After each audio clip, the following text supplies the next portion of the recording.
Gravou. Sejam bem-vindos ao Estema Podcast. Eu sou o Fábio Bessa e aqui do meu lado, como sempre, Thiago Kawamura. Um outro dia já, né? Outro dia, cara. O pessoal que tá assistindo não tá entendendo nada. Eu tô com a mesma voz, né? Então, a gente gravou terça com o Felipe Bergamini, acabamos de gravar com a Cissa Carvalho e agora a gente tá com mais uma gravação na mesma semana. Por isso que a minha voz, pra quem tá ouvindo, ela está melhorando. Eu tô um pouco rouco, mas ela ainda tá... Melhorou da semana passada pra essa, né? Tá, mas agora eu tô... Tá super bem. Oi? Tá super Não, mas boa. melhorou? Melhorou. Isso aí. Então, antes da gente começar aqui o episódio, lembrar vocês que estão ouvindo aqui no YouTube, se inscrever no canal, comentar, deixar o like. Quem tá ouvindo no Spotify, seguir e classificar 5 estrelas. E quem que a gente trouxe hoje, Fabião? Cara, hoje a gente tá internacional. International. A gente trouxe Chris Kittler. Eu até deixei anotado aqui, a gente não toma muitas notas, mas são tantas coisas, não vou esquecer aqui. O que esse cara já fez? Cara, 10 Ironmans, 3 Mundial em Kona. Cara, criou um monte de empresa aí. Você já criou alguma empresa? Criei o Estema. O Estema, né, cara? Você é sócio, você assina. Assinado lá, tem uma partezinha do Estema. Um dia, né, vai que valoriza muito, a gente vende, né, cara? Não, que isso, eu não tenho que pensar assim, cara. Por quê? Mas o cara já vendeu já a empresa aqui. Então vamos pegar umas dicas com ele. Então, formado em administração em marketing, fundador da Ativo.com, ele vai contar essa história pra gente tudo. Fundador e CEO da Seven Sherpas. Que, né, foi difícil aí no período da pandemia. Eu imagino a pandemia ali, cara. Vou querer saber, porque é uma coisa que eu gosto muito de viagem, assim. Brinco até, meu sobrenome é Bessa, né? Falam viagem à beça. Porque, cara, fazer roteiro, Google Maps, sabe? Aquela coisa toda, eu gosto pra caramba. Então, se prepara aí que a gente vai conversar bastante sobre isso. E, recentemente, fundador do Sportidia, que tá até com a camiseta ali. Rede social voltada para o esportista. Segundo o Vanderlei, é o Instagram do esporte. Instagram do esporte. É isso aí, Cris? É isso aí. Não é bem isso. Né? Acho que o Instagram tem o seu espaço já. A gente não quer ser um Instagram. Lógico que tem um componente do nosso modelo que tem features, né, de Instagram. Me desculpa se eu misturar, às vezes, não é que eu sou metido, eu quero ficar falando inglês, é que às vezes a palavra vem mais fácil no inglês. Já né? tá acostumado. Já tô morando lá há 7, 8 anos. Então, assim, até pra gente começar a se posicionar, foi meio que uma forma mais fácil da gente falar, é uma rede social, né? O Instagram hoje talvez seja a rede social de mais abrangência, né? De mais uso, né? A gente tem o DAU, né, que é o Daily Active User, né? O DAU do Instagram é muito alto, né? 85% dos usuários de Instagram entram todo dia no Instagram. Puta, né? Então, eu sou esse cara. Essa também é uma métrica muito importante quando você fala em aplicativo, né? Não é aquele aplicativo que você baixou e ficou lá esquecido, né? De você usar todo dia realmente um dado muito importante. Você coloca até alerta, né? Pra monitorar o tempo, né? Pô, você já ficou 30 minutos e você nem percebeu, caramba, já. Pois eu vou dividir uns dados bem interessantes em relação a isso, vocês vão até ficar meio assustados. A comparação de tempo na rede social e tempo praticando esporte, né? E a gente ouve muita gente falar que não tem tempo para se exercitar, então... Se for ver o tempo de rede social ali, daria vários minutos ali. O último estudo que saiu, a média... 3 horas e 40, 3 horas e meia por dia na rede social. Né? E aí, fazendo um paralelo, a Organização Mundial de Saúde diz que para você ser uma pessoa ativa, você tem que praticar pelo menos 150 minutos de atividade física por semana. Então, 3 horas e meia dia, 150 minutos semana. Cara, é chocante, né? Você para pra pensar nesses dados. E quando a gente fez o estudo da Sportidia, né, para validar o modelo, né, a gente fez uma série de pesquisas. A gente também quis saber quais eram as principais desculpas que as pessoas tinham para não... Falta de tempo. E tempo sempre foi... Assim, é uma das primeiras, né? As pessoas reclamam de falta de tempo. Então aí você vê, né? Pô, tem um belo storytelling na frente dos investidores. Você vai mostrando essa estatística, fala falta de tempo, cara. Então deixa eu mostrar aqui quanto tempo gasta na rede social. Mas gasta mesmo. E aí você tem um outro dado super importante, que é 48% da população. Estou falando de Brasil. Ó, tá? O nível mundo é até um pouquinho mais animador, mas 48% é sedentário. Então, assim, esse problema não é novo, né? A gente já ouviu falar dele e como é que as pessoas podem ser mais ativas, né? O que você pode criar. E aí quando você tem redes sociais, né? Por isso que a gente não quer ser o Instagram. Quando você tem redes sociais hoje que o consumo de mídia ali é o que realmente faz mover o modelo deles, a gente quer ir pro oposto, né? De usar uma rede social para engajar as pessoas através de um app, mas que elas vão para o mundo real praticar um exercício, né? Então a gente é a rede social que vai tirar você do celular, né? Esse é um dos nossos pitches de marketing, né? É o app que vai tirar você do celular. Então é um pouco contraditório, mas é isso. A gente quer que o Sportidia seja a ferramenta que vai te ajudar, te dar motivação, inspiração e para você ir achar a atividade, o esporte que você mais gosta, ou o esporte que você quer conhecer mais, né? Então, no nome tem esse joguinho, né, de palavras, Sportidia, tipo Wikipedia do esporte também. Sim. Né? Onde você vai ter referência ali para se conectar com pessoas, atividades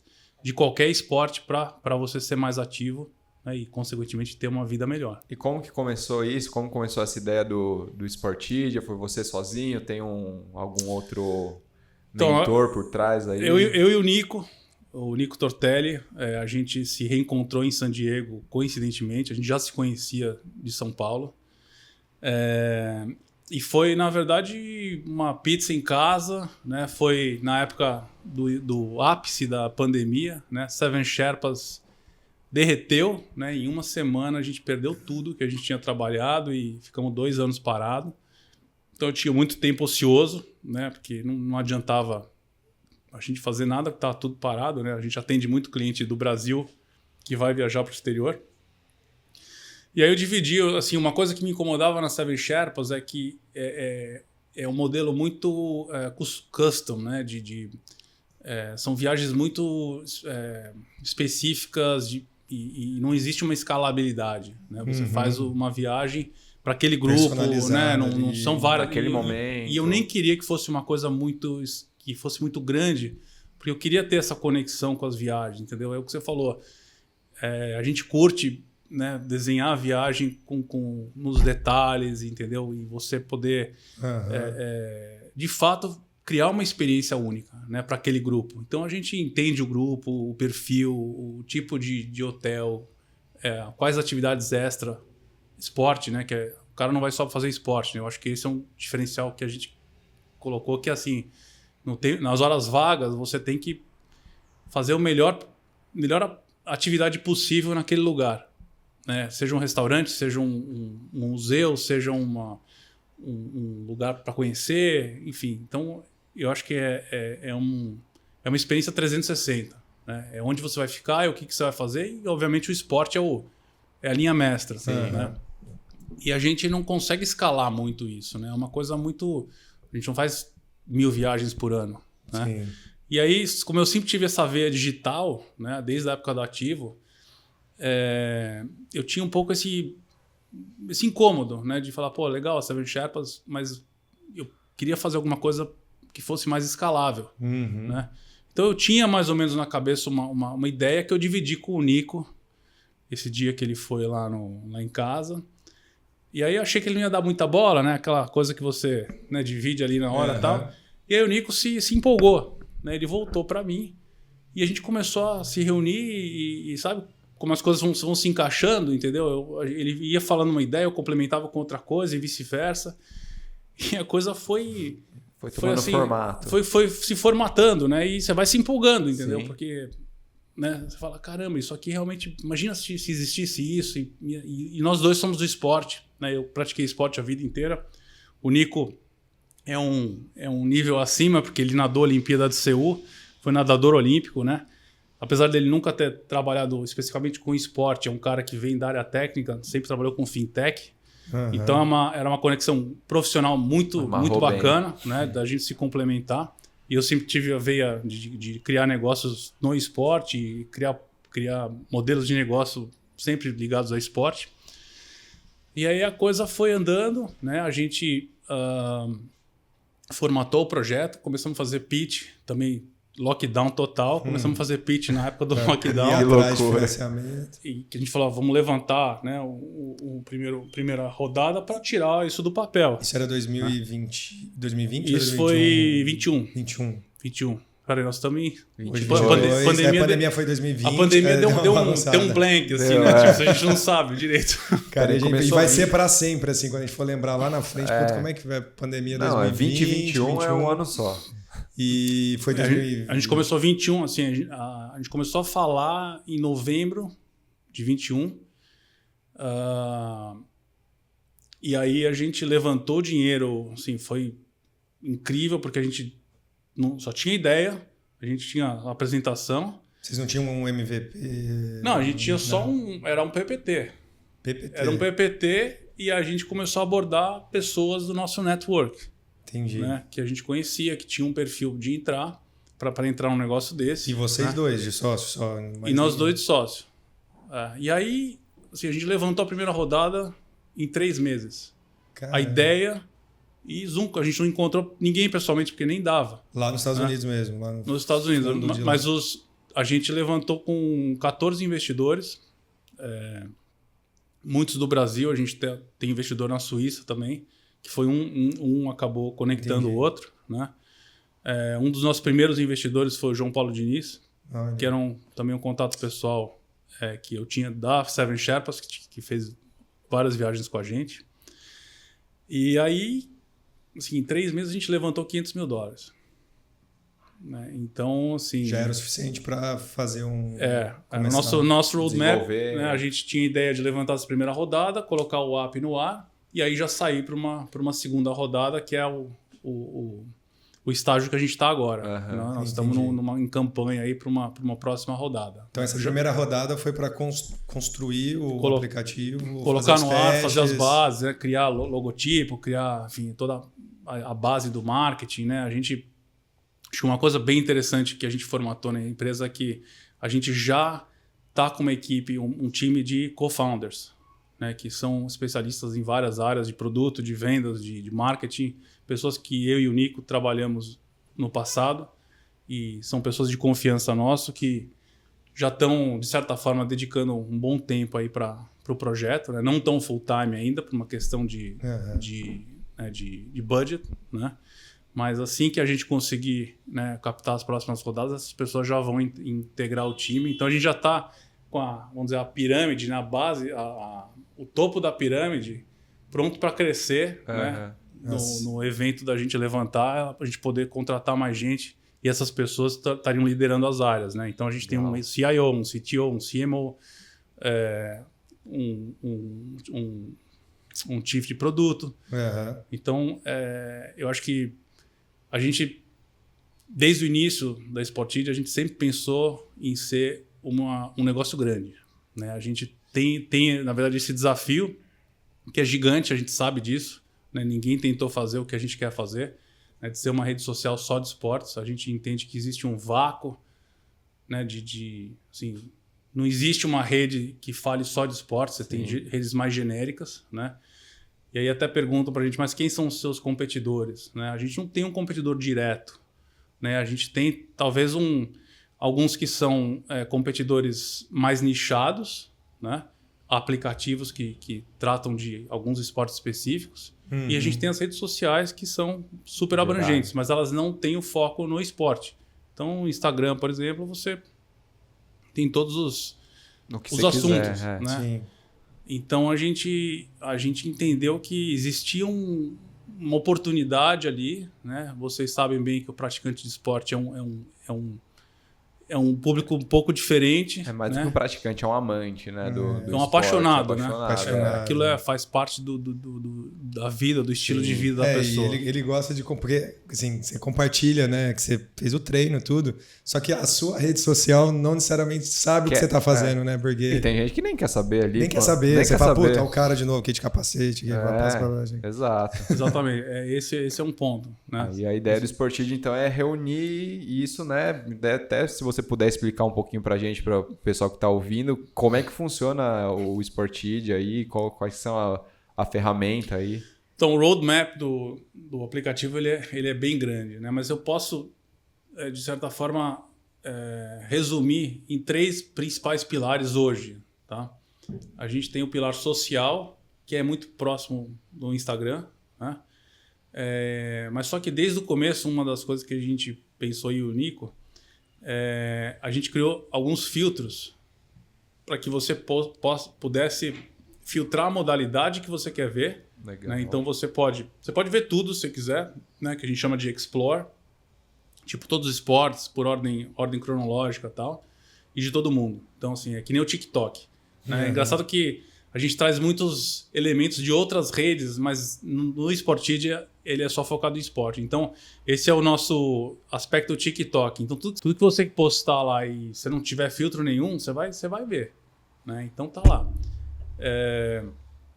E aí a gente colocou os filtros de modalidade que você pode colocar, eu gosto de ciclismo e triatlon, e você vai ver só ciclismo e triatlon no seu feed. Entendi. E você pode mudar isso qualquer a hora momento. Que você quiser. Agora eu quero ver skate, agora eu quero ver natação. Né? Então a gente quis que o usuário fosse o dono do feed, né? E não o algoritmo decidir o que vai decide. aparecer. E hoje, assim, vocês devem ter reparado, você olha o feed da sua rede, tem mais coisa sugerida do que coisa que você quer seguir. Sim. Então, a gente quis também mudar um pouco essa questão, né, de ser uma rede que você fosse mais dono do que você quer ver. Né? É lógico que isso vai mudando, né? O Instagram, no caso, hoje é muito diferente do de 5, de 10 anos atrás. Eu né? acho que toda semana eles mudam. Não é possível. O algoritmo do Eles Instagram. estão querendo agora, assim, o movimento é que ele se pareça com o TikTok, que é a rede que vem incomodando aí, né? Então voltando ao social, a gente quis ter esses filtros de por modalidade, você muda a hora que você quiser, e também o local. Então vamos supor, você quer ver surf na Califórnia. Põe surf na Califórnia, feed surf na Califórnia. Legal. Quero mudar skate no Japão. Skate no Japão. E aí você pode ver o que está acontecendo de atividades naquele lugar. Você tem ali a possibilidade de se conectar com pessoas, né, que talvez você vá conhecer, viajar, ou enfim, Em algum momento ali, pessoalmente mesmo. E aí você também tem conexões conectados e following, seguindo. Né? Então você pode, por exemplo, eu só quero ver pessoas que eu tenho conexão. Tá. Você não vê mais ninguém. Né? Você quer limitar, né? Você pode limitar. Sim. Então você é o dono do feed. Você vê o que você quiser, do jeito que você quiser. Boa. Né? Entendi. E cada post que você faz está vinculado a um esporte. Né? A gente lançou com 150 esportes. Né? Eu acho que tem redes hoje que são nichadas. Né? Tem ciclismo, corrida, tal. Tem apps que são muito fortes nesses esportes. E a gente quis lançar com um range grande de modalidades para dar essa ideia de que o Sportidia é para todo mundo, são todos os esportes. Né? A lista inicial que a gente começou a nossa pesquisa para começar, né, o Sportidia, adivinha quantos esportes existem no mundo? No mundo? Sei lá. Dá um chute aí. Milhares, cara, sei lá, uns 4 mil. Louco. Não é possível. Não. Então, multiplica por 2 esse número aí. 8 mil esportes. Ah, não. 8 mil esportes. Não é possível. 8 mil esportes. Então a gente peneirou isso para não colocar os 8 mil de uma vez, mas pode ser que a gente chegue nos 8 mil um dia. Né? A gente está adicionando à medida que mas tem os que usuários... ver o que a galera classifica como esporte, né? Então, mas tudo que você imaginar. O Thiago é só que, levantamento de lata, tudo que você pode jogar, arremessar, levantar, é esporte, né? Tem aqueles esportes malucos de jogar tronco para cima, com machado. Então, cara, mas tem várias tribos aí, né? É bom que ajuda a achar. Então é infinito. Não, e cada vez a gente está acompanhado, a gente está mais imerso nisso. Hoje até no grupo aqui da empresa veio um vôlei de malabarismo. Sabe, aquele malabarismo, o cara faz os malabares e joga para outro lado, o outro... Sim, handball, tem beach handball agora, né? O beach tênis que explodiu aqui. Sim, todo dia tem um esporte novo. Não, é infinito. E aí, então, infinito. assim, a gente diz que o Sportidia é para todos, que vai desde o triatlon até a briga de travesseiro. Briga de travesseiro? Luta de travesseiro. Mentira. Luta de travesseiro é um esporte, tem campeonato mundial. Né? Vai ser olímpico, Paris 2024. Então, pois é. Brincadeira. Pole dance. Pole dance é um esporte. Pole dance né? A gente foi um dos primeiros, talvez, que a gente falou, pô, que engraçado, né? E existe uma comunidade para cada um desses esportes com que certeza. vai crescendo cada vez mais. Né?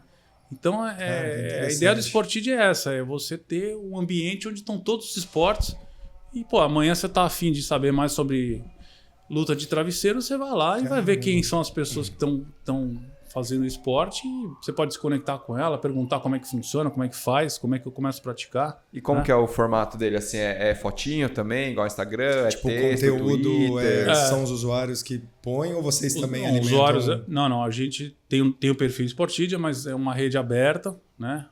Onde é proibido discutir, brigar sobre política, discutir pontos de vista aqui. E esse eu acho que um outro ponto bacana. A gente queria uma rede que as pessoas acessassem e se sentissem bem, se sentissem inspiradas, motivadas a praticar esporte. Né? O esporte é uma das únicas coisas que não tem contraindicação. Pense em algum valor, alguma coisa que seja negativa do esporte. Não existe. Então a gente, de certa forma, se apropria desses valores, dessa coisa do esporte para criar um negócio. O Sportidia é um negócio, mas eu acho que o propósito é muito maior, né? de trazer o esporte para todo mundo. Né? Eu falei dos 48% de sedentários. Né? Obviamente a gente precisa começar com uma massa crítica que já pratica, mas a gente quer trazer esses caras para o mundo de esporte. Sim. Que você tenha uma qualidade de vida melhor, que você se relacione melhor com as pessoas, que você tenha uma saúde mental melhor, que o esporte traz todos esses benefícios. Né? Então, voltando lá no modelo, então, social, né? A gente tem o pilar central, que a gente acredita que seja o grande diferencial. Por isso que eu, respondendo a pergunta, a gente não quer ser o Instagram do esporte, a gente quer ser muito mais do que isso. A gente tem o fator social, porque é meio que a gasolina que vai alimentar as outras coisas, mas o principal é o nosso feature de atividades.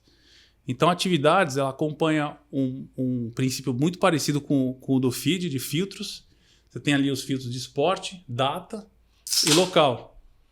Então, vamos supor que você está de bobeira aqui e você fala, pô, eu queria jogar beach tênis hoje à tarde, né, no meu bairro. O que está acontecendo? Está tendo algum torneio? Está tendo alguma aula? Legal. Né, o que eu posso... E qualquer esporte. Aí é mesmo processo. Skate... surf, se você for viajar para algum lugar, se tiver em Santos, lá fala, será que tem alguém surfando? E você pode participar, né?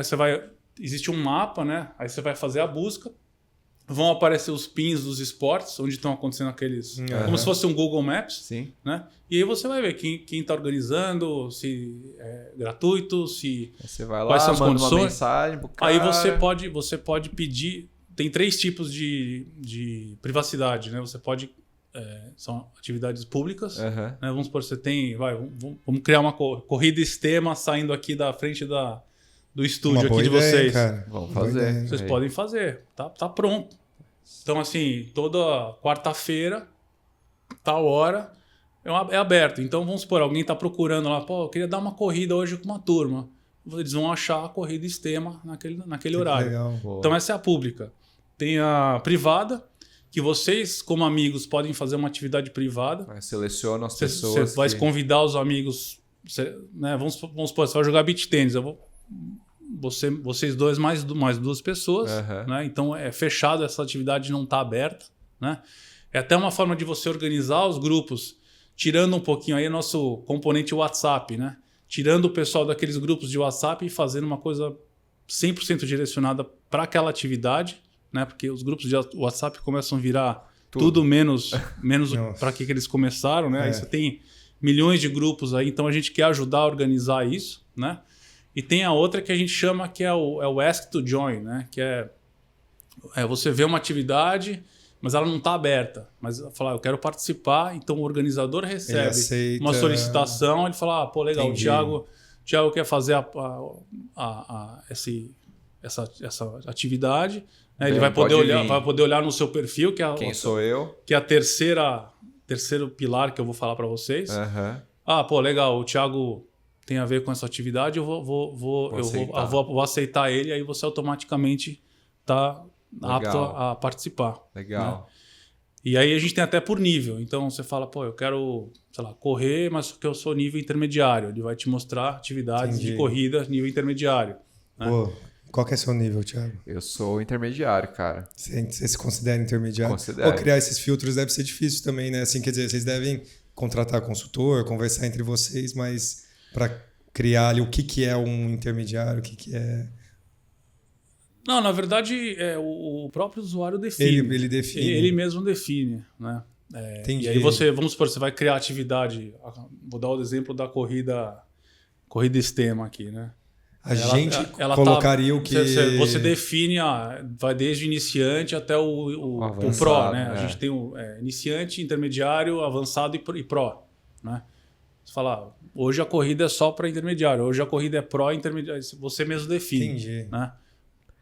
Nunca seria Pro no nosso, se a gente for participar, né? Correr 5K para 15 minutos. Não dá, né? Mas a gente conhece bastante Pro aí. A gente pode organizar. A gente chama os Pro para fazer isso. Aí seria uma boa ideia. Mas uma dúvida, assim, curiosidade. No processo de desenhar o aplicativo e esses, sei lá, early adopters, que são aqueles primeiros que entram, eu imagino que é um desafio, porque imagina alguém entra de uma modalidade que ainda não tem outros que postaram, pode gerar, sei lá, o cara baixa, vê que não tem ninguém ali e sai. Como é que é essa primeira fase de vocês tentarem, pelo menos encher um pouco de usuários? Que pé que tá isso? Assim, vocês já tem, que você falou, são mais de 100 esportes, mas tem já pessoas postando todos os esportes ali. Se a gente entrar... sei lá, skate lá, a gente já vai achar alguém postando de skate ali. Então, quando você abre uma rede, assim, você não tem todas as respostas, né? Você vai meio que entendendo e eu acho que essa foi a nossa estratégia para colocar no ar, né? A gente não fez um lançamento oficial ainda, né? A gente fez um soft launch só para colocar no ar e ter alguma massa crítica, né? Para entender o comportamento dos usuários nesse momento, né? Com o app nesse estágio. Então, a gente está com basicamente quase 3 meses do app no ar. E dos 150 esportes, a gente já tem posts de 105 esportes. O que para a gente foi uma constatação interessante, né? Porque a gente ficou naquela dúvida se lançava com 10, com 15, com 50. A gente falou, não, vamos fazer... A gente olhou todos os esportes que a gente queria ter um menu bem eclético, que vai desde um surf, skate, que são esportes radicais, até uma dança, lutas, esportes de endurance, esportes coletivos. Então, assim, ele é bem abrangente, né? Então, a gente queria entender como é que as pessoas iam reagir com isso. Então, esse número 105 modalidades é interessante. Né? E tem algumas que estão lá em aberto, né? A gente ainda não tem nada. Né? O Briga de Travesseiro já teve algum post do Briga de Travesseiro? Briga de Travesseiro, se você olhar no feed aí, depois você... Eu vou baixar. Você vai baixar, põe o filtro lá, Briga de Travesseiro. Luta de Travesseiro. Luta de Travesseiro, né? Eu vou baixar. E ver se tem algum post. Se não, você pode fazer um post. Vou fazer o primeiro. Faz o primeiro post. Já faz agora, já. Só não vou fazer porque o celular tá gravando ali. Entendi. Mas muito... Então, e acontece também de modalidades que ainda não estão lá, das pessoas pedirem, não tem a minha, não, né? Então, assim, esporte é o que não falta, né? Tem assim, é uma infinidade, né? Então a gente vai adicionando e isso, de novo, a gente tem já tem massa crítica, a gente vai começar a entender e ouvir, né? Acho que vale muito de ouvir o que o usuário entende do aplicativo, né? Tem algumas coisas que a gente até já remodelou. Com base em feedback, né? Então a gente tem que estar muito atento. Fazendo isso, né? Que vai ter no feedback. Tem o feedback, né? E acho que essa foi a estratégia de ter essa massa crítica para a gente começar a né, redesenhar o que precisa redesenhar, mas também ter a certeza que a gente está indo para o caminho certo, né? Então, fechando o terceiro pilar, aí o nosso componente é LinkedIn, que é o LinkedIn do esporte. Né? Qual é a sua carreira no esporte? Não só a carreira profissional, mas o que você fez no esporte? Você já fez Ironman, você já correu maratona, você já, que nem o Nico, foi atleta olímpico.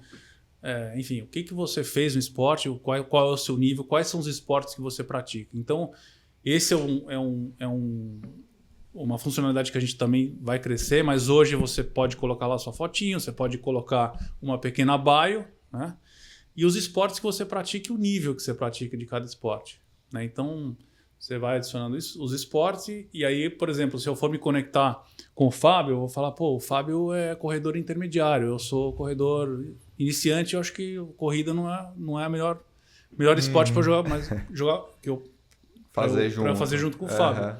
Mas se eu for jogar tênis, por exemplo, é uma forma de você ver o que aquela pessoa já fez, né? Fala, pô, o Fábio é tenista profissional, pô, eu também fui tenista profissional, vamos jogar tênis, vamos combinar de jogar. Então é uma forma de você ver o cara, né, dentro do mundo. Onde você consegue ali se exatamente. Encaixar, então a ideia e a ideia do perfil é que isso vai ser a sua, vamos dizer, a sua sala de troféus também, de você agregar resultados de eventos. Entendi. De você. Então você vai acumulando ali, né, que hoje fica tudo disperso, né? Sim. Então uma forma de você ter um lugar no ambiente digital onde você vai guardando aquelas coisas. Cara, que legal, velho. Isso é muito legal, né? Porque igual, por exemplo, a gente quando vai pesquisar os convidados, igual a gente gravou com a Cissa o episódio anterior, você entra lá no perfil do Insta, não necessariamente tem tudo ali, tinha lá, sei lá, triatleta e tal. Aí você tem que procurar em algum blog alguma coisa para poder apresentar ela, para atualizar o número de provas, tudo. No Insta o pessoal dá uma... tem alguns que colocam umas coisas bem completas, né? Tem alguns que colocam... Emoji, tem gente que põe até o tempo, né? Tempo no 10K, tempo no 42, né? Tem a relação toda. Esse é desenhado só para esporte. Só para esporte. Legal demais. Bom, a gente começou quase que de trás para frente aqui. Pois é, mas... que o assunto é assim, tá tão à flor da pele, né? Que tá tão recente. Mas então, até entrando, vamos pegar qual que é o LinkedIn do esporte e o esporte de apresentação do Cris, né? Porque assim, teu histórico, você já fez vários Ironmans, Mundial de Ironman. Então, conta um pouquinho pra gente de você, assim, o LinkedIn do esporte do Cris. LinkedIn do esporte. O meu primeiro esporte foi vela. Eu comecei vela. Um não tem nada a ver com o outro, né? Vela. Mas comecei por que vela? Porque o meu pai, ele foi velejador, né? A gente frequentava ali o clube Yacht Clube Santo Amaro quando eu nasci, né? Meu pai era velejador e os meus finais de semana como criança eram no clube que meu pai ia velejar, eu ficava com a minha mãe no clube, né? E aí quando eu fui crescendo e tal, né, acabei pegando, né, como eu já estava imerso naquele ambiente, eu acabei aprendendo a velejar, né? E então a vela foi o primeiro esporte. Eu até, por exemplo, o Robert Scheid é um cara que eu cresci junto com ele. Minha mãe disse que a gente ficava no carrinho junto, né? As mães ficavam com o carrinho. Meu brother. E a gente fez faculdade junto, então a gente... Então vocês próximo. Então semana que vem Robert Scheid vai estar sentado nessa cadeira aqui, tá? Agora a gente já conhece alguém para, né, fazer o contato. E aí eu comecei velejando na base, né, o Optimist, que é aquele barquinho para criança, né? E fui velejando, crescendo e velejando em outras classes. Praticamente velejei em todas as classes olímpicas. Um esporte que eu levei a sério também na época. Enfim, participei de vários campeonatos brasileiros, assim, nada a nível mundial, mas era uma coisa que meu final de semana era vela e minhas férias eram velejando na água. Isso você tinha quantos anos, mais ou menos? Eu tinha 13, 14, 15 anos por aí. Acho que eu velejei uns 5, 6 anos por aí. E aí, como a vela é um esporte de final de semana, né, não tinha muito essa coisa de durante a semana ir velejar, porque você ia pro clube, e aí na represa, não tinha ninguém na represa assim, não tinha muito essa cultura, era mais fazer as regatas no final de semana. Eu comecei a jogar tênis durante a semana. Então, o tênis de segunda a sexta, vela nos finais de semana. Né? Só que como eu estava me dedicando ao tênis 5 dias, o tênis começou a ganhar espaço, né? Que eu gosto de treinar, mas eu gosto mais de competir. Eu adoro competir. Né? O triatlon, por exemplo, assim, se não precisasse treinar... Não, eu gosto de treinar, mas eu adoro aquela vibe da prova, né? Aquela adrenalina de prova. Né? Então, como eu estava me dedicando bastante ao tênis, eu queria também jogar os torneios de tênis. E os torneios de tênis também aconteciam no final de semana. Aí ficava E aí eu começava assim, tem regata, eu tinha que pesar, né? Vou para regata ou vou para o torneio de tênis, né? E aí eu optei pelo tênis, né? Eu parei de velejar. E aí quando eu me formei no colégio, eu tirei um ano sabático para jogar tênis. Né? Eu cheguei a jogar bem, joguei profissional. Legal.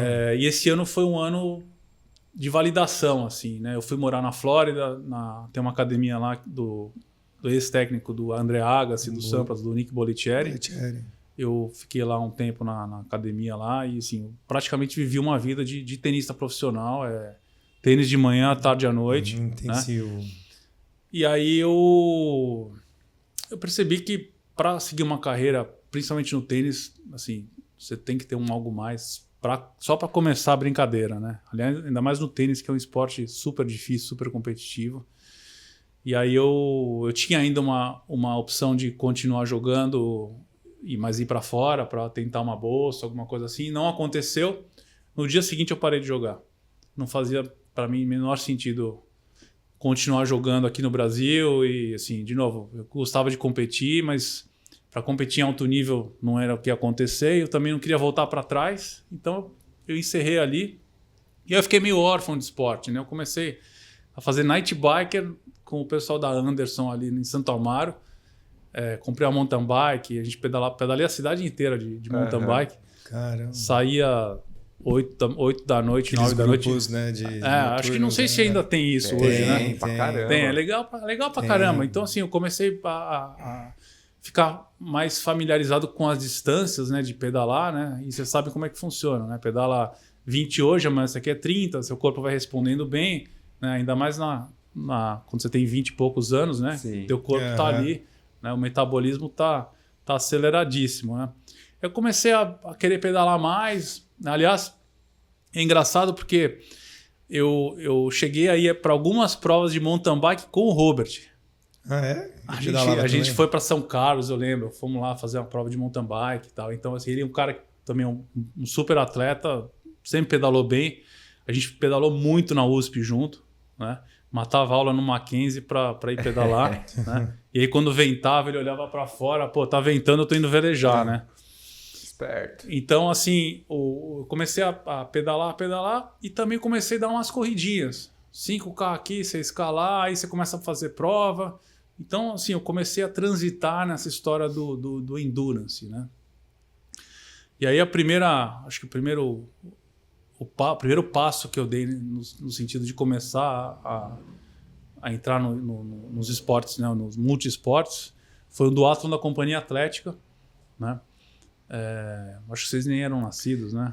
Cara, não, mas já contaram isso pra gente, já, essa história. Pô, o duatlon da Companhia Atlética, assim, é um marco, né? Porque um cara que chama Célio Balieiro, que tem ainda uma empresa que organiza evento esportivo, Triatlon em Pirassununga. O Célio era um grande amigo meu. Esse que tinha no estacionamento, correndo no estacionamento. Se o Célio virou um grande amigo meu, ele tinha, aliás, ele talvez seja um dos precursores dessa história de assessoria esportiva. Ele tinha uma assessoria esportiva de triatlon que chamava Tribasic. E aí eu fiz esse duatlon da Companhia Atlética. Falei, pô, tô correndo, tô pedalando, né? Pô, deve ser interessante mesclar essas duas coisas. E aí você faz né? Você já tá pensando no outro, né? E aí eu fiz o próximo, aí eu comecei a nadar. Falei, pô, eu tô pedalando, tô correndo, né? E eu não tô usando os membros superiores, né? Eu acho que eu vou começar a nadar. E eu comecei a nadar. Aí você já sabe ferrou, onde... Né? Aí lascou, né? Aí você faz o primeiro short. Então, assim, eu acho que foi bacana, porque eu também segui uma lógica, né, dessa história de começar com as provas curtas, né? Fui testando talvez uma distância maior correndo uma meia. Então foi muito legal esse processo, né, de curtir cada etapa, né? Eu lembro até hoje, o primeiro olímpico que eu fiz foi uma prova no Rio de Janeiro, né? Eu com um amigão meu, Marcos Castelo Branco, a gente, na largada, falou, pô, será que a gente consegue, né? Aquele frio na barriga, né? de um olímpico, né? Então, assim, eu fui galgando essas distâncias, né?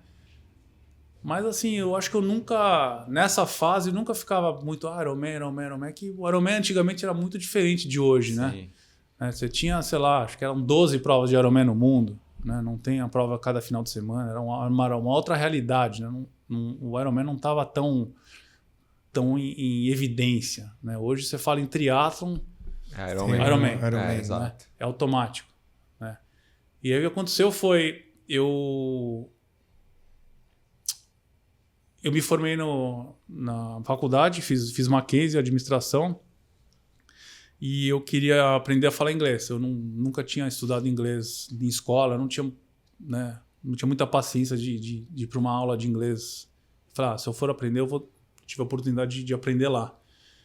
E aí eu escolhi San Diego como um lugar para ir morar por um tempo, né?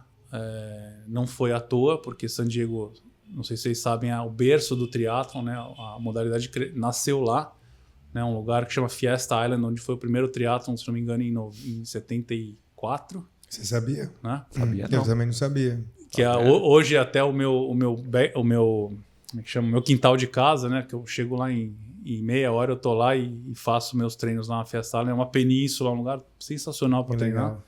Então eu escolhi San Diego porque era o hub do triatlo e falei, eu vou aprender a falar inglês em San Diego. Né? E aí era engraçado porque eu cheguei lá e todo mundo treinava lá. Todo mundo. Então eu tinha o hábito de ir na livraria lá na La Selva. Tinha uma livraria no aeroporto de Congonhas. Era o único lugar que vendia uma revista de triatlo que chamava Triathlete. E na Triathlete você tinha lá as coberturas das provas, os ídolos do esporte e tal. Eu cheguei lá em San Diego e eu treinava com os caras, né? Eles estavam na piscina, tinha um treino lá de terça-feira que era um treino de corrida. Você encontrava todo mundo lá, todo mundo treinava junto, né? De sábado tinha o famoso Saturday Ride, que era um pedal também de 60 quilômetros que todo mundo se encontrava lá e era um pega pra capar, né? Então, assim, eu de certa forma também vivi esse negócio do triatlon profissional. Assim, eu nunca nem pensei em ser profissional, longe disso. Mas como amador, eu acho que deu para sentir o gostinho. Viveu junto ali, respirou todo dia. Você tava no pelote lá, olhava para o lado, o campeão mundial, o outro acabou de ganhar um Ironman. Então, assim, falei, cara, esses caras da revista estão treinando comigo. Que loucura, então, assim, loucura. Foi assim... Maravilhoso. E como foi parar depois aí no Ironman de fato? Você fez 10, não foi 10 que fez? 10. Foi 10. Então, aí o que aconteceu foi, quando eu fui para San Diego, eu acho que eu comecei a andar com as companhias erradas, entendeu? Que já tava... Você aprendeu a falar inglês lá nessa época? Então, você foi para aprender inglês, não foi? Na verdade, a estratégia inicial foi totalmente errada, né? Porque eu fui com 2 amigos de faculdade, né? Brasileiros. Tudo né? errado. Tudo errado. Até errado. Hoje é assim. Tudo errado. A galera vai para aprender inglês, vai com os amigos, fica com um grupinho em português. Mas aí eu vou terminar essa história do triatlo, mas a fase do inglês eu vou falar onde é que o meu inglês deu aquela avançada.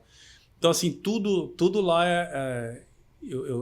eu conheci um cara que chama Sérgio Borges, que ele é até coach, um dos grandes coaches de triatlon dos Estados Unidos. E eu acabei virando, vamos dizer, o sparring dele. A gente treinava muito junto, né? E o Sérgio tava nessa pegada de Ironman, e foi aí que eu comecei a digerir a ideia, entendeu? Foi aí que eu falei, pô, esse Ironman, eu acho que eu preciso fazer um desse, né?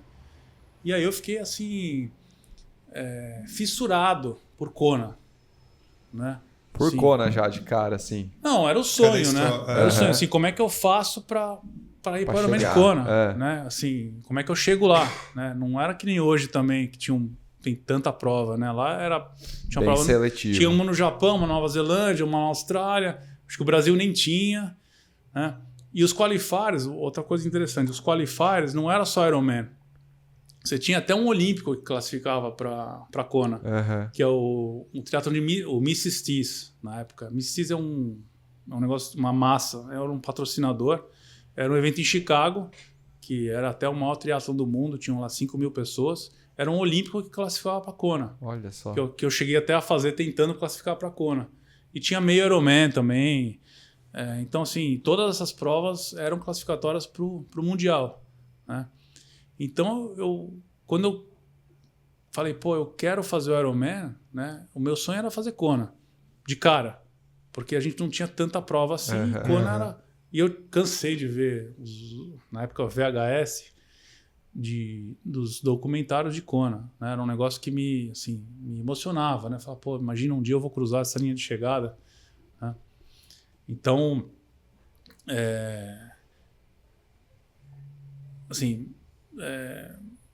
E essa história do VHS de Kona, a gente já ouviu o Michel. O Michel falou. Michel Bogli, que a galera trazia, um ia e trazia para os outros. Aí é uma coisa hoje que, né? Hoje em dia é muito papo de velho, né? Mas a gente poderia acessar agora. Eu tenho as fitas até hoje. Então, o que aconteceu? Eu não classifiquei para que assim, uma história vai misturando na outra, né? História profissional com a... Mas tinha uma revista que chamava Road to Kona, que era um anuário onde tinham todos os qualifiers para Kona. Tinha lá data, percurso, como é que era a característica do pedal, onde ficar, assim, um negócio bacana pra caramba. Eu ficava aquele negócio o ano inteiro, né? Tipo assim, como eu tava morando lá, eu ia para uma prova, não classificava, aí tentava outra. Então, assim, para mim tava fácil, porque a maioria dos qualifiers eram nos Estados Unidos. Sim. E eu ficava com o Road to Kona na mão, né? Tentando pegar vaga. E viajei, fiz meio Ironman no Havaí, bati na trave várias vezes, e nada de pegar a vaga, né? E aí, como eu não peguei a vaga para Kona, isso era 98. Não peguei a vaga, eu fui quarto lugar na minha categoria no meio Ironman de Kona. Eram 3 vagas. Tinha outra prova em Allentown, que é perto de Nova York. Eram, acho que 6 vagas, eu fiquei em 8º. Aí eu falei, pô, eu tô nessa pegada, cara, eu preciso fazer um Ironman, né? Aí eu fiz o meu primeiro Ironman, até foi influência do tal do Sérgio Borges, que tinha feito já uma prova lá. A prova existe até hoje, chama Great Floridian, que é na Flórida, que é em Claremont. É uma distância Ironman, não é chancelar. Foi o primeiro. Foi meu primeiro Ironman, distância Ironman, né? Isso foi em 98. E aí eu fiz aquela coisa, eu preciso fazer o Ironman, mas o Kona ainda ficou no wishlist, né? E continuei, né? Fazendo as provas e tal. Aí eu vou falar como eu cheguei no primeiro Kona. Tinha uma loteria. Eu acho que não existe mais. Tinha uma loteria pro Ironman. E aí você mandava lá o seu application, né? Por que você quer fazer a prova, e, enfim, contava uma história bacana lá. E aí você recebia o resultado. Então, meu primeiro Kona foi pela loteria. E eu lembro como se fosse hoje, como é que foi. A internet estava começando, né? Isso era 98. Né? Fui lá, acessei o site, meu nome estava lá. E eu estava no escritório já da primeira startup que eu comecei nos Estados Unidos. É aí que eu falo que as histórias se cruzam. Eu estava no escritório lá, nessa startup que depois virou uma empresa que chama Active.com, né, que existe até hoje, que faz as inscrições de todos os Ironman do mundo, né? Isso foi em 98.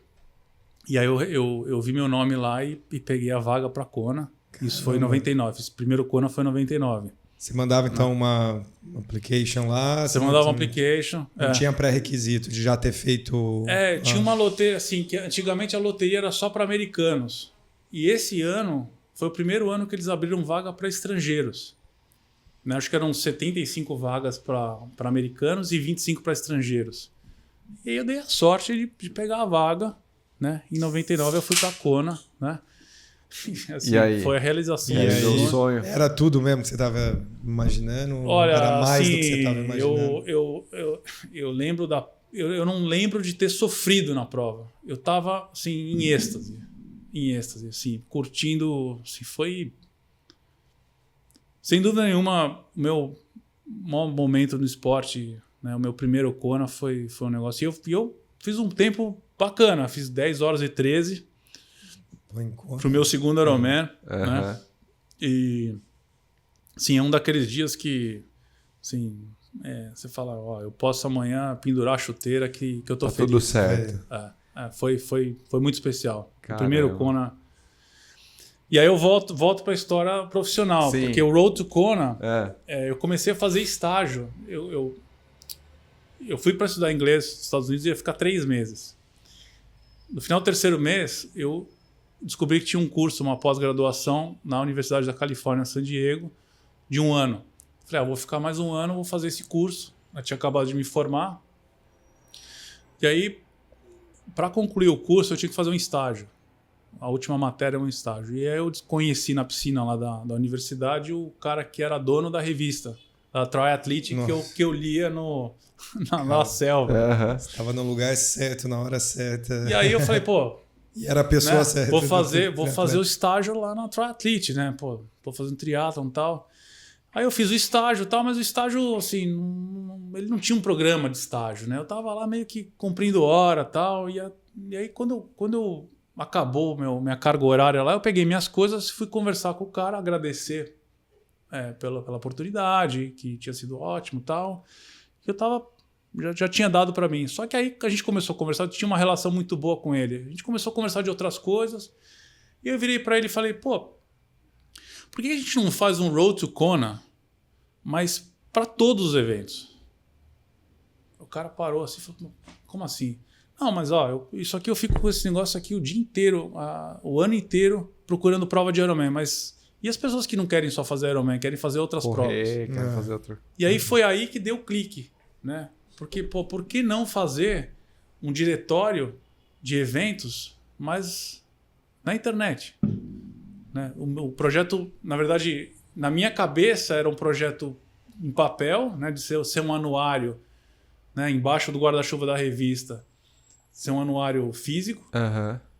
Mas já ouviram falar desse negócio chamado internet, né? Por que não fazer isso, um banco de dados, sim, onde você acha tipo um search engine, né? Na época não era nem Google, né? Era Yahoo. Yahoo era o buscador tinha o mindshare mais né? Acho que nem existia o Google ainda. Por que não fazer um Yahoo de eventos esportivos, né? E aí veio o fator também de você ter inscrições online, né? De falar, você não só acha o evento, como você também resolve o problema da logística tem que ir presencialmente. Não sei se vocês lembram, mas qual a idade de vocês? 35. Eu tenho 29. Então, vou contar como é que era o processo de inscrição. Era um posto físico, né? Você ia, por exemplo, na loja da Track and Field fazer inscrição para o Troféu Brasil, preenchia uma ficha à mão, né? E aí você pagava, o cara tinha que te dar troco tal, e aquela ficha depois tinha que ser digitalizada.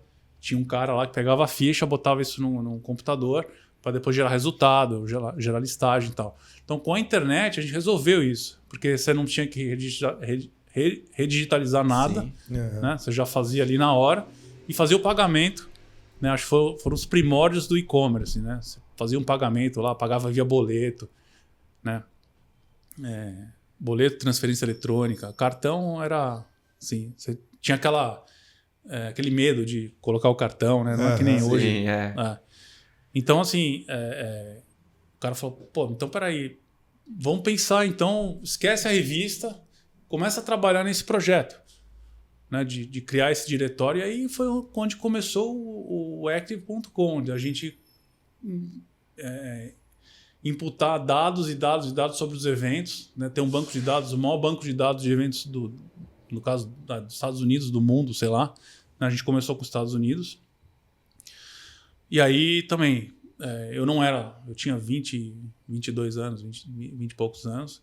Eu não era sócio dessa empresa, né? Os caras criaram uma empresa e a gente levantou, né? No caso, na época, os sócios levantaram o primeiro aporte, né? Foram 5 milhões, eles venderam 49% da empresa, que era simplesmente um banco de dados. Naquela época. Naquela época. Cara. Isso foi em 98. Caraca. Né? E aí a empresa nem chamava Active. O primeiro nome da empresa era Race Planner, depois virou RaceGate, e depois ela fez uma fusão com uma empresa que chamava Active USA, e aí virou Active.com. Então ali você não era sócio? Não, eu não tinha participação. Assim, na verdade é um gosto meio amargo, porque assim, eu tive a ideia. Sim. Né? Obviamente eu não tinha todas as respostas, mas assim, eu joguei uma ideia e o cara achou a ideia boa, só que eles falaram, obrigado pela sua ideia. Yeah. Um amigo meu fala que eu tive uma boa amostra do que é o Corporate America. Né? Thank you for your idea, see you later. Né? Mas, assim, valeu. Aprendizado, né? Acho que valeu como bagagem, experiência para montar o Ativo.com no Brasil. Né? Que foi replicar aqui. Falei, eu já fiz lá, né? E trouxe uma ideia, né? Que aqui também era novidade. Né? E aí foi quando nasceu o Ativo.com em 2000.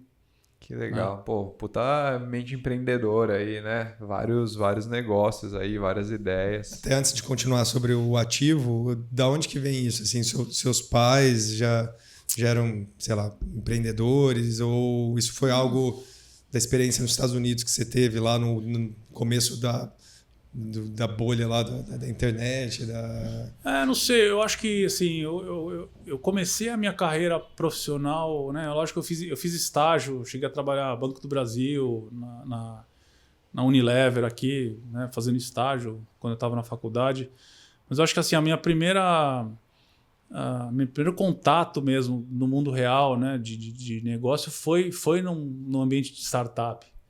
E aquilo me motivou muito, assim, me seduziu. Eu gosto desse caos de startup, de você estar ali naquela coisa, né, que nem vocês aqui com esse tema de vocês dois, né, têm uma ideia e saem para criar, e se a gente fizesse isso, né, sabe aquele intercâmbio de ideias, aquela coisa dinâmica, né, de startup. Né? Depois as empresas vão ficando mais engessadas. Então, eu sempre gostei desse ambiente. Né? Eu acho que o Active foi uma boa escola para mim, porque a gente tinha lá, era computador empilhado, era puta de uma bagunça. Né?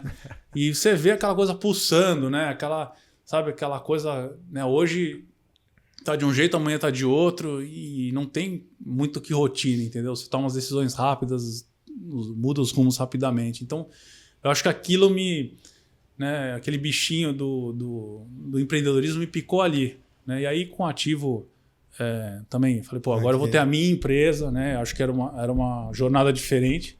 Agora eu sou dono eu sou o cara que vai botar isso de pé, né? Com uma bagagem. E aí eu não parei mais. Tá né? vendo? Então, o pessoal que se inscreve nas provas, que vier no Ativo, tá aqui o cara que criou o Ativo.com. E aí como é que foi o curso da Ativo? Não, o Ativo, assim, também foi interessante porque teve o estouro da bolha da internet em 2000. Né?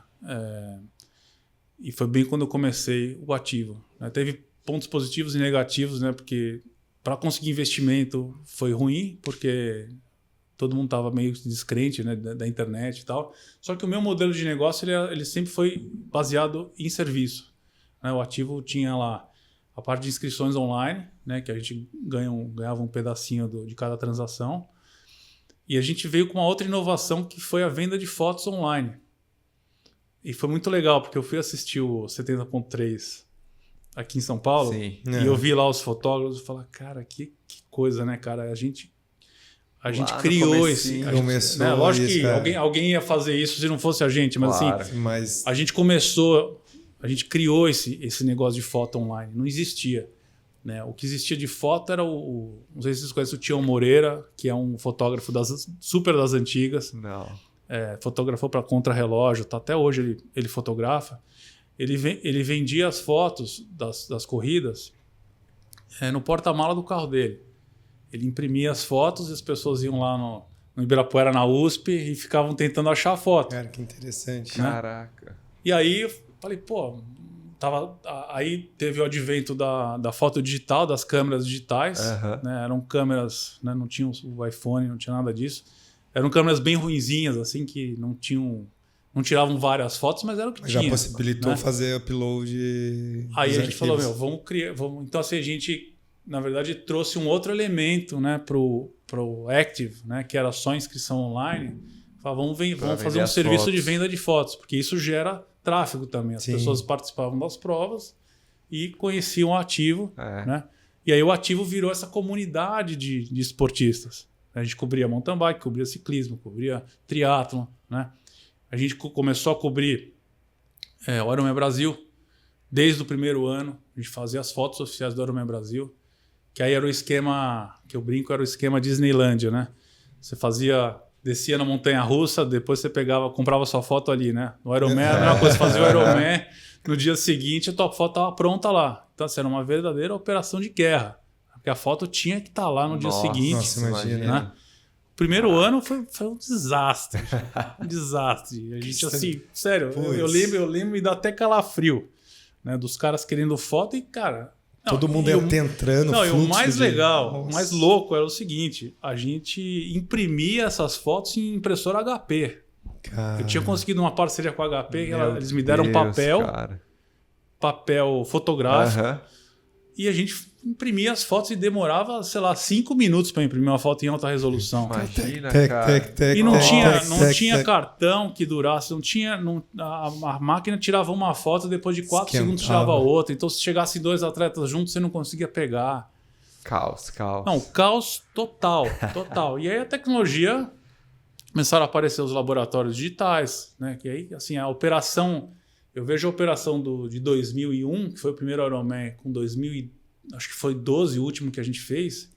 Em 12 estava assim, impecável. Operação redondinha, assim, estava assim, perfeito. Bom, perfeito, né? Evolução. Então foi muito legal ver esse gap assim, né, de evolução. Né? A gente...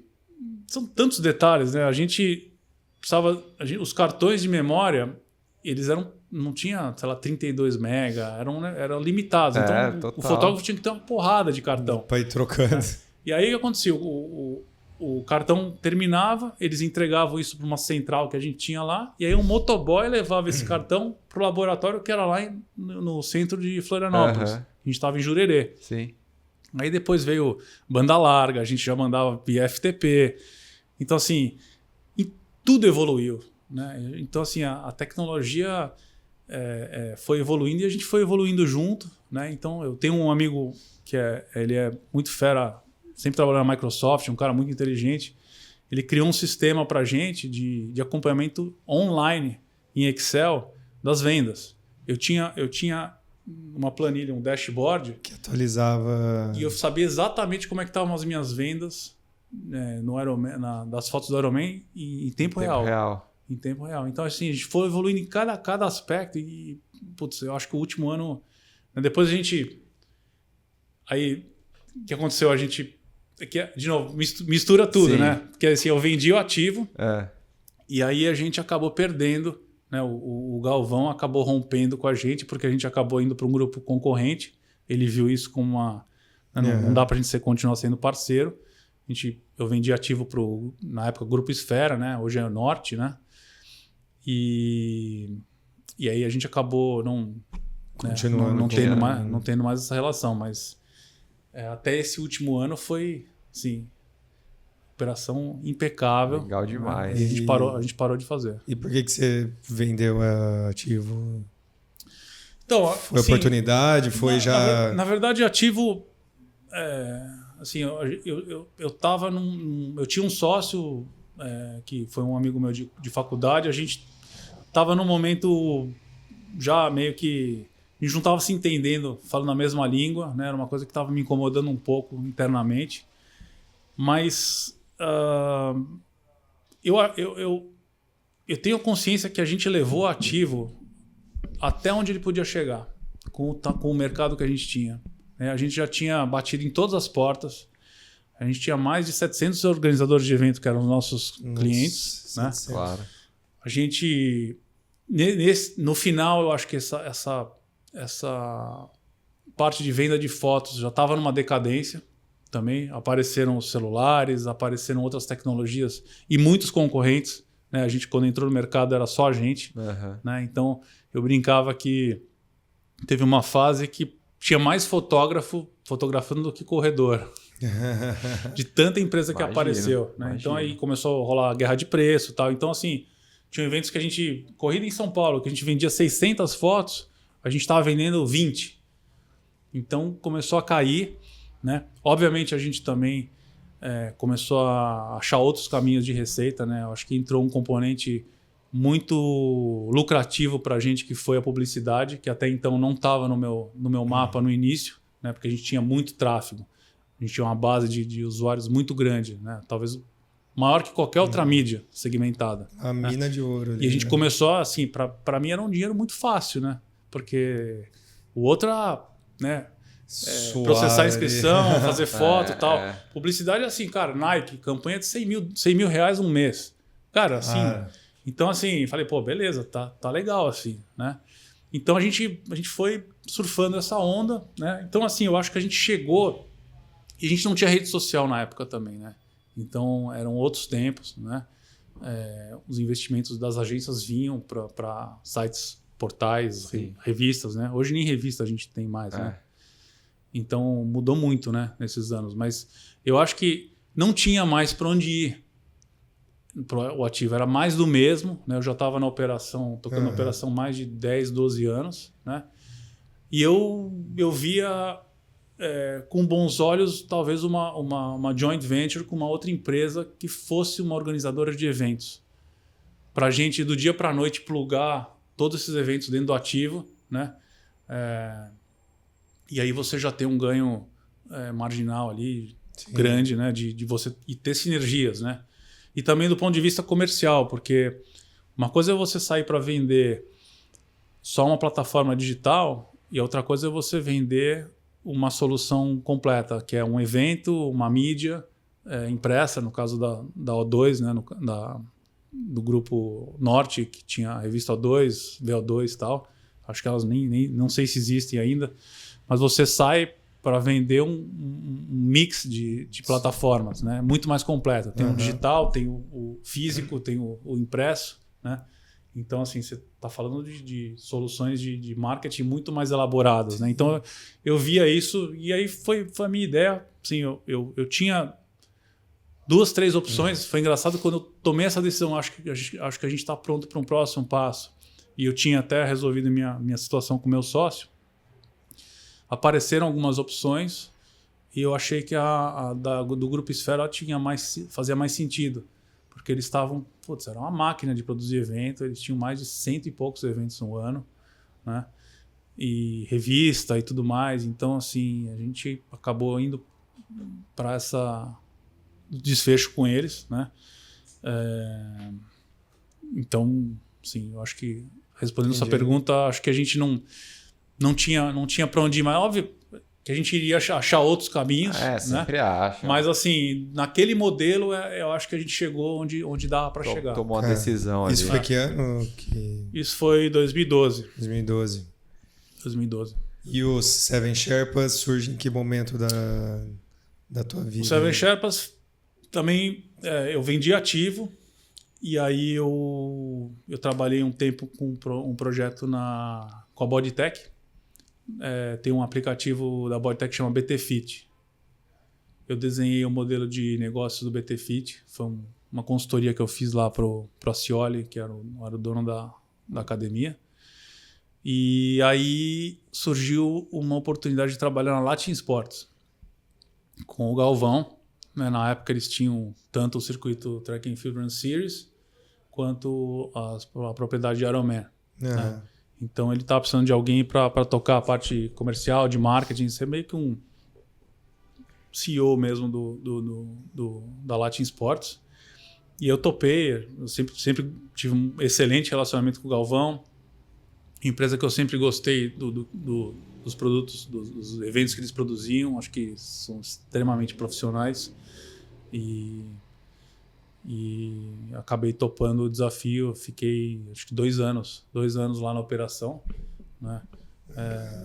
Trouxemos Mizuno, virou patrocinador do Ironman, fizemos um projeto chamado Endless Run da Adidas, que eram 3 provas em uma. 10, 5 e 1.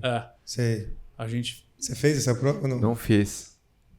Nessa época você já corria? Já tava na Care, já. Já? Acho que foi 2014. 13, 14. Mas teve uma depois, então. Teve alguma coisa depois. É que esse era da... Não foi? Que você participou lá? Não. Bom, esse era outro. Então, bom, dessa daí eu não participei, mas... Então, e aí outro ponto bem bacana que eu acho que também fazia sentido... A minha contratação na Latin, a ideia era ter uma ferramenta de inscrições proprietária. Então, eu ajudei a desenvolver uma ferramenta para processar as inscrições do grupo. Ou seja, um gênio, né? Você tá vendo quantas coisas que ele fez, pelo amor cara. De Deus. Pelo amor. Já estamos lá na Latin Sport. Já. Trazer pro sistema aqui. A gente precisa de um cara desse aqui. Precisa. Pois é, mas aí, falando em Seven Sherpas, eu saí da Califórnia, né, naquela época, mas a Califórnia nunca saiu de mim. Né? Eu sempre tive uma conexão com o lugar e desde lá de trás, quando eu fui lá estudar, e sempre arrumava uma desculpa para ir para lá. Né? Meu filho tinha que comprar enxoval do filho, eu não fui para Miami, fui para San Diego. Aí eu, sei lá, eu queria passar férias, ia para San Diego, sempre queria voltar para lá, um lugar que eu gostava muito.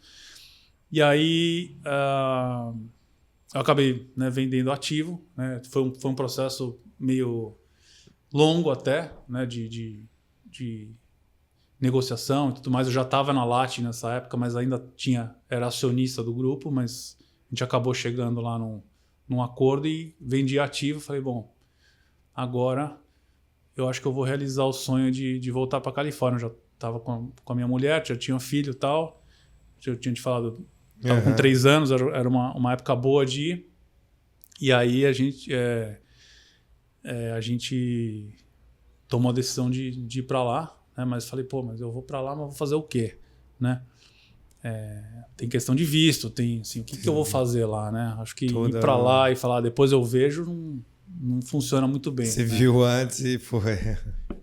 não dá certo. Eu já vi muita gente falar, eu vou... Quando você vê, passou 6 meses, passou 1 ano e você não conseguiu fazer nada. Então, eu já quis ir com o plano. Entendi. Né? E aí, eu pensei nessa coisa de viagens. Né? Eu tinha feito já algumas viagens com agências que organizavam.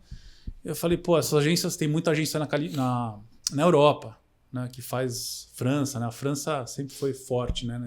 Principalmente no ciclismo. Ciclismo, né? Espanha e tal.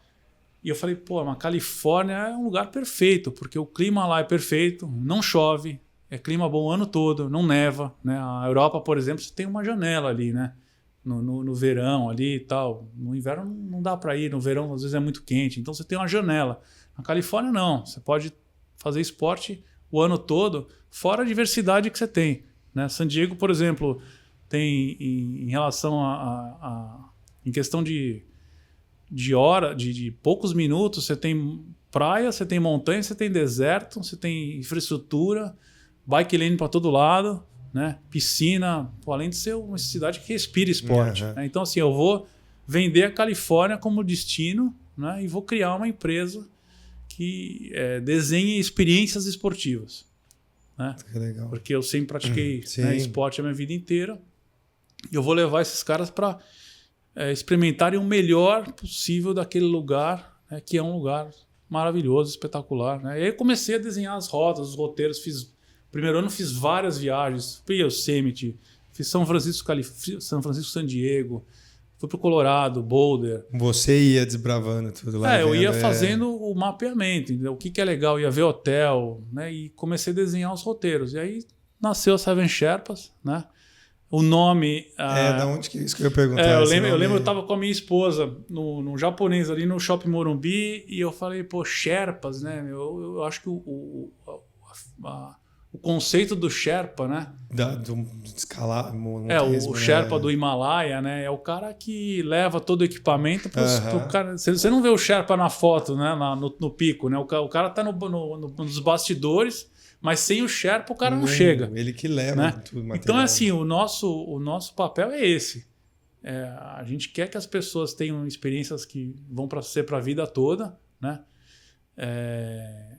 E que a gente seja o viabilizador daquilo, né? O cara que carrega a logística, que desenha a rota, que fala, por aqui... Né? O Sherpa fala, subia por aqui, tem um penhasco, você vai cair. Não, aqui é mais seguro. E a gente ser de fato... o viabilizador daquela experiência, né? Fábio falou que vai fazer a maratona dele com a Seven Sherpa, né, Fábio? Você tem muito... Hoje é cliente mais brasileiro? Brasileiro. Assim, da divisão ali da... Mas tem cliente também do mundo todo, não? Tem, mas assim, o brasileiro é um público, vamos dizer, muito específico, né? A gente tem uma cultura aqui no Brasil de que você contrata as pessoas, assim, o americano é muito mais autodidata, entendeu? Ele vai atrás. Ele pega e faz, né? Na casa dele, ele vai lá no YouTube e fala, pô, assim que instala o cano e tal, o cara compra lá e vai lá e faz. O brasileiro, ele é um perfil um pouco... Terceiriza mais. Ele terceiriza. Condição, né? Ele terceiriza. É cultural do brasileiro, né? E a gente também tinha um networking muito bom aqui no Brasil, né? Uhum. Então, assim, o brasileiro acabou sendo... E a gente começou a ser conhecido no Brasil, né?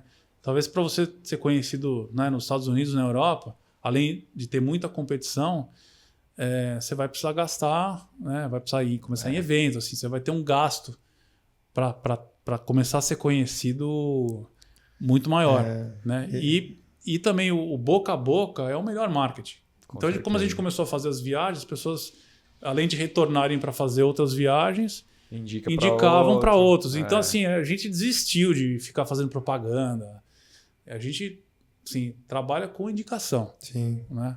E isso é a prova de que está dando certo. Que as pessoas gostam, elas voltam e falam para os amigos. Um bom trabalho. Lugar, né? E eu via eu conhecia o Seven Sherpas lá no meio nosso, né? Dos pacientes que marcava. Eu falava, o que é Seven Sherpas? Depois que eu fui entender, né? Que era a agência que organizava tudo. Eu acho que não sei se era Boulder, no Colorado, né? E tem, assim, só pra gente fechar esse assunto, por exemplo, tem algum queridinho lá, algum circuito que, por exemplo, você indicaria... A pessoa chega, puta, eu não sei, eu queria ir pra Califórnia pedalar, eu sou triatleta, quero uma experiência ali, uma de entrada que você sabe que vai ser muito boa. Então, Fábio, o que eu acho é o seguinte, que as pessoas elas ficam muito numa zona de conforto, entendeu? A gente vê muita gente, às vezes, indo para os mesmos destinos, que às vezes nem são tão bons, mas é mais porque eles já conhecem, entendeu? Vai todo ano para o mesmo lugar. A gente, na verdade, é até um desafio nosso de trazer para um outro... Tirar essas pessoas da zona de conforto. Eu vou dar um exemplo. Tem pessoas que vão fazer o Gran Fundo Nova York todo ano. A mesma prova, mesmo percurso, Nova York. Né? E fala, pô, Califórnia é muito longe, isso e aquilo lá. E acabam meio que fazendo a mesma coisa toda vez. Então a gente na verdade, quis criar roteiros que fossem diferenciados, fossem, vamos dizer, de certa forma, assinados por nós.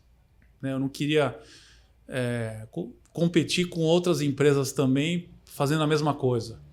Eu queria ter roteiros exclusivos nossos. Né, coisas nossas. Então, esse foi um dos motivos que a gente não foi direto para a Europa. A gente quis fazer Califórnia, apesar de a gente ter operação na Espanha agora. Mas eu sempre me preocupei em me diferenciar no tipo de produto, para eu ser uma coisa única. Então, assim, eu posso te dizer que a costa da Califórnia, né, se você for pensar de uma forma mais abrangente, a viagem de São Francisco até San Diego, é aquela viagem que a maioria das pessoas faz de carro, né? E a gente faz ela de bike, né? Que é uma viagem assim, de bike você conhece o lugar de uma forma completamente diferente, né? Você sente o cheiro das coisas, você para, assim, você conhece, é o mesmo lugar, mas você conhece de uma forma completamente diferente, né? Então, assim, eu acho que o nosso produto que eu mais gosto de vender seria... Porque eu fiz essa viagem 300 vezes e ela pode ser fatiada, dependendo do nível, né? Eu posso fazer só uma parte, o norte da Califórnia, pode pegar Napa Valley, São Francisco e até Carmel, né? Cada cidadezinha tem o seu charme, né?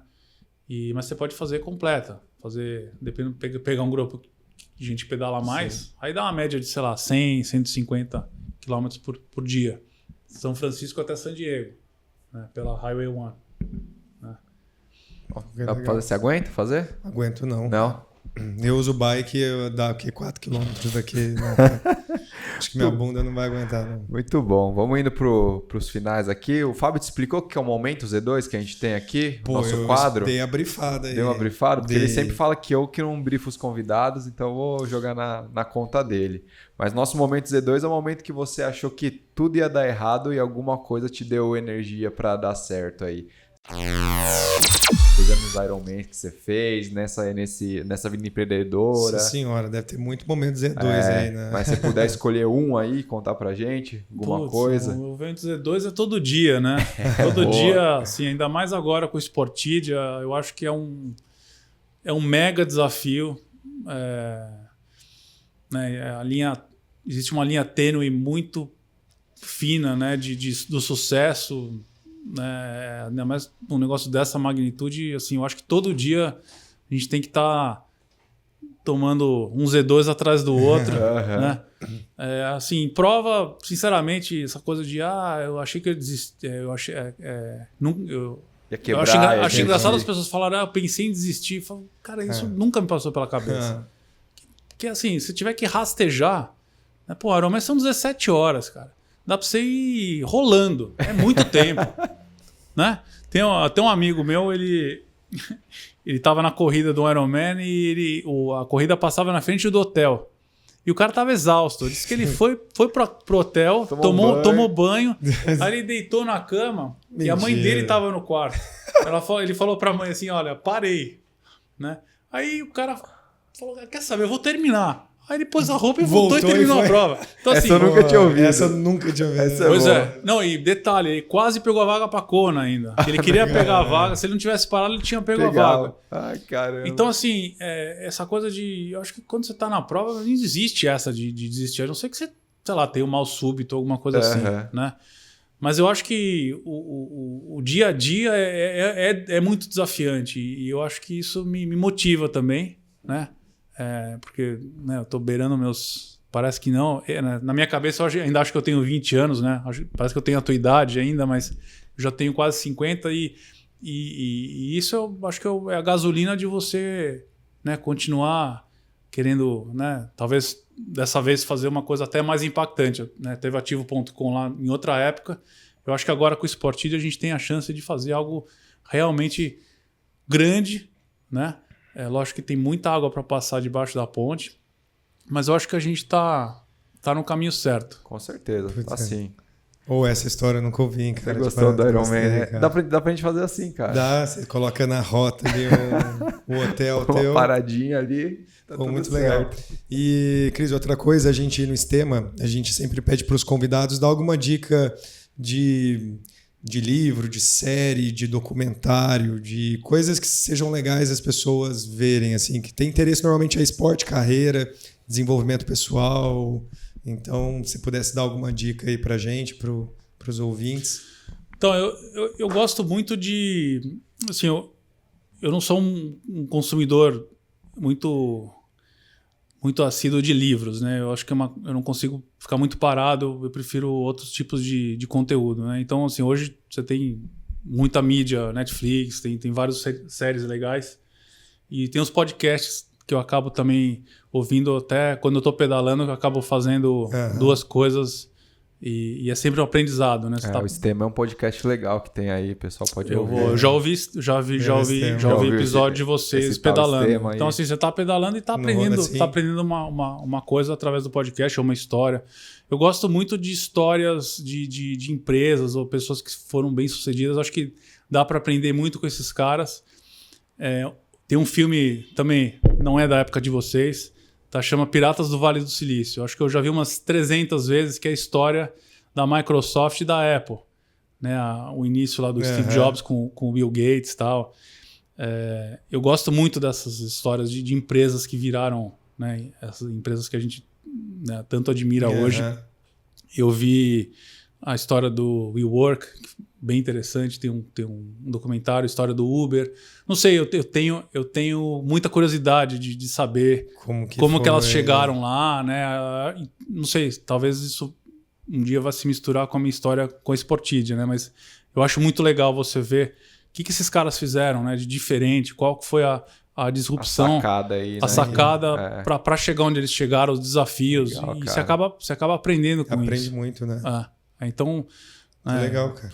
Eu acho que você se espelhar nessas histórias, nesses exemplos, é sempre muito bacana. Muito bom. Legal. É isso aí. Baita história, Chris Kittler pra vocês. Cara, sensacional, cara. Foi muito bom mesmo. Legal demais. Cris, obrigado por você ter vindo aí, disponibilizado seu tempo. Último dia aqui de Brasil, boa viagem, né? Amanhã, retorno aí para os Estados Unidos. Boa, vamos... Não, eu que agradeço. Assim, eu acho que vocês também são empreendedores. A gente estava falando aqui no início, vocês são empreendedores natos. Eu estou até impressionado, né? 2 fisioterapeutas, não desmerecendo os fisioterapeutas, mas vocês estão fazendo um negócio super fora da caixinha, né? Eu parabenizo vocês aí pela iniciativa. Valeu, né? E sucesso ao Estema. E vai o convite. Vocês criarem o perfil Estema no Sportidia. Isso que eu ia perguntar, né? Pode criar perfil de Pode criar empresa, e vocês já começam a postar conteúdo lá. Né? Vamos fazer. E quem chega primeiro tem mais espaço. Como o episódio vai pro ar só daqui um pouquinho mais pra frente, a gente já vai criar essa semana aí, já vamos começar a postar. É o que a gente chama de First Mover Advantage. É isso. Né? Então vocês estariam lá já marcando território. Então vocês fazer. Tá aí o convite, perfil do Estema vamos fazer. No Sportidia. Vamos fazer, tenha certeza. Com certeza. Isso aí. Então, quem quiser, segue no Instagram lá, segue o Sportidia. Baixa também o aplicativo, dá uma fuçada lá, vê se você gosta e tal, com certeza vai gostar. Vale lembrar, o aplicativo já está nas lojas, né, desde maio, Apple e Android, e já está em 3 idiomas, inglês, português e espanhol. Tá vendo? Então, todo mundo pode fazer aí. Recados, Fabião? Temos recados. Camisetas, então. Eu tô com a mesma camiseta do episódio anterior da CIS, porque eu não troquei. Mas a gente tá numa outra semana. Mas outra semana. Né? Outro dia. Então, site da reserva, exclusivo nosso. Várias cores, estampas novas. Tem estampa de corrida, estampa de natação, estampa de triatlon. Cores azul, preta, reserva, branca, divide 6 vezes, entrega no Brasil inteiro. Cara, tem permuta com camiseta? Porque a gente pode fazer permuta esporte. Vamos fazer. Depois vocês mandam o endereço e o tamanho, eu vou mandar. Manda aí que a gente grava fácil. Quem quiser. A gente tá baratinho, Cris, a gente tá baratinho. Tá facinho. Agora é hora por enquanto. Quem quiser também ajudar no Catarse, aqui o link na descrição do vídeo, mensalmente lá, 5, 10, 15 reais. Sigam a gente também no Instagram, Tica Amura, Fábio Bessa, Estema Podcast.